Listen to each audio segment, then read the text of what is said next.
Here is why you should care about the fighting that is going on in Sudan.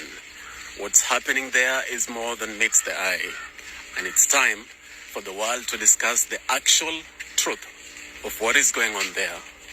America and Russia are at it again, just as they did 60 years ago during the Cold War, when they fought proxy wars right here in Africa, leading to the death of thousands of innocent Africans. They are at it again in Sudan, fighting a proxy war. Let me explain. Two factions of the Sudanese military are fighting each other. One of them is led by Lieutenant General Mohammed Hamdan, head of the paramilitary group known as Rapid Support Forces. The other faction is led by the Sudanese Army Chief, General Abdel Fattah al-Burhan. So why are they fighting? This is where Russia and USA come into the picture.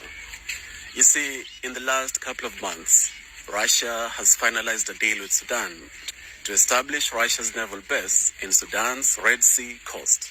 America is not too happy with that. Actually, they're furious. America's ambassador to Sudan, John Godfrey, expressly warned Sudan not to seal that deal with Russia, but they're going ahead and doing just that. And so when the paramilitary unit began fighting the other faction of the army, that wasn't happening in a vacuum. The big problem is that you're not going to hear this in the mainstream media. Neither are you going to hear a lot of African governments voicing this, which is very unfortunate, because Africa must learn to speak its truth and stand on this truth, because truth will set you free.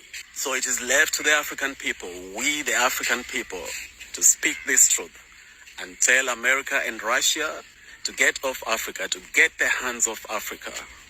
The days of the Cold War, the days of the shenanigans of the Cold War are completely over, and they cannot fight proxy wars in Africa at the expense of innocent African lives.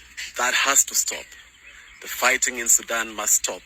The puppet masters must stop their evil, diabolic games.